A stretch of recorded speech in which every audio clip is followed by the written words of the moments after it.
हिंदू धर्म सृष्टि का सबसे प्राचीन धर्म। इसी हिंदू धर्म में प्रत्येक शुभ कार्य के आरंभ में माता पिता, गुरु और पूर्वजों को नमस्कार तथा प्रणाम करना हमारा परम कर्तव्य माना गया है। पूर्वजों को प्रणाम करने की इसी परंपरा को जारी रखते हुए हमारे प्राचीन ऋषि मुनियों ने वर्ष में एक पक्ष को पितृपक्ष का नाम दिया, जिसमें उन्होंने हमारे पितरों के निमित्त श्राद्ध तथा तर्पण करने की प्रथा आरंभ की। पितृ, आखिर ये पितृ कौन है? पितृ अर्थात हमारे पूर्वज, वे पूर्वज जो इस समय दुनिया में नहीं है।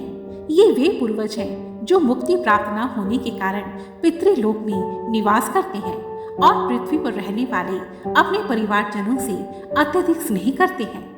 हमारे पितरों को भी सामान्य मनुष्यों की भांति सुख दुख, ममता, भूख तथा प्यास का अनुभव होता है।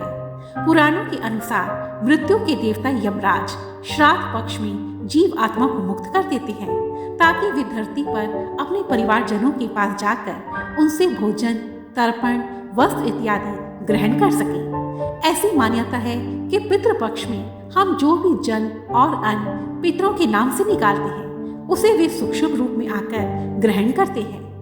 पितृपक्ष की अवधि श्राद्ध के लिए सुनिश्चित है, जो भाद्रपद मास की पूर्णिमा से आरंभ होकर आश्विन मास की अमावस्या तक कुल 16 दिनों के होते हैं। हमारे शास्त्रों में मनुष्य के लिए कुल 3 प्रकार के ऋण बताए गए हैं। इनमें से पहला ऋण है देव ऋण, दूसरा है ऋषि ऋण और तीसरा है पितृ ऋण। जिन माता पिता ने हमारी आयु, आरोग्य और सुख सौभाग्य आदि की वृद्धि के लिए अनेकों प्रयास किए, उनके ऋण से मुक्त न होने पर मनुष्य जन्म लेना निरर्थक माना जाता है। इसी कारण हिंदू धर्म में पितृपक्ष में श्राद्ध करना अनिवार्य माना गया है।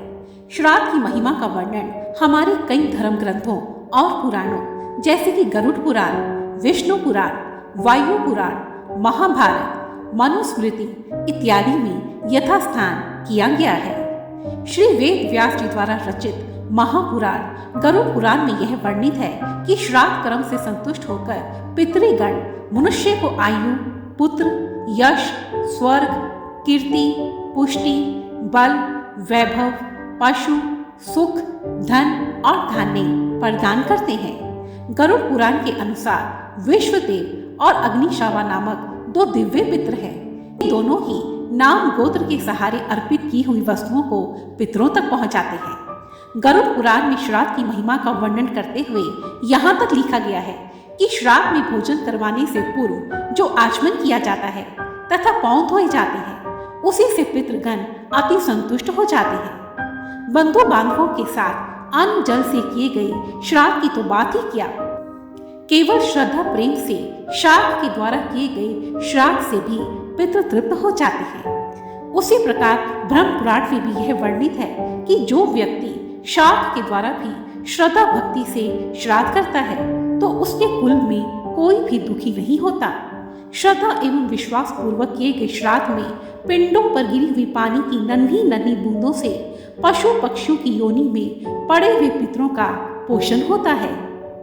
विष्णु पुराण के अनुसार श्रद्धा युक्त होकर श्राद्ध कर्म करने से केवल पितृगण ही तृप्त नहीं होते, बल्कि ब्रह्मा, इंद्र, रुद्र, दोनों अश्विनी कुमार, सूर्य, अग्नि, अष्टवसु, वायु, विश्वदेव, ऋषि, पशु पक्षी और सरीसृप इत्यादि समस्त भूत प्राणी भी तृप्त हो जाते हैं। देव स्मृति के अनुसार पितरों का श्राद्ध करने वाला मनुष्य निरोगी, स्वस्थ, दीर्घायु, योग्य संतान वाला तथा धनी होता है। श्राद्ध करने वाला मनुष्य विविध शुभ लोकों को प्राप्त करता है। परलोक में उसे संतोष की प्राप्ति होती है और वह इस लोक में पूर्ण लक्ष्मी को प्राप्त करता है।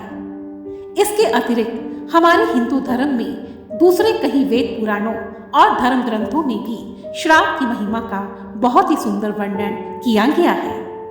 यदि कोई मनुष्य पितरों का श्राद्ध नहीं करता तो पितृ उसके द्वार से भूखे प्यासे ही नाराज होकर लौट जाते हैं, जिस कारण उस घर में गरीबी, कलह कलेश, रोग बीमारी, संतान न होना इत्यादि कई प्रकार के कष्ट आने लगते हैं। इसलिए प्रत्येक मनुष्य को चाहिए कि वह पितृपक्ष में पितरों के निमित्त तर्पण तथा श्राद्ध अवश्य करे।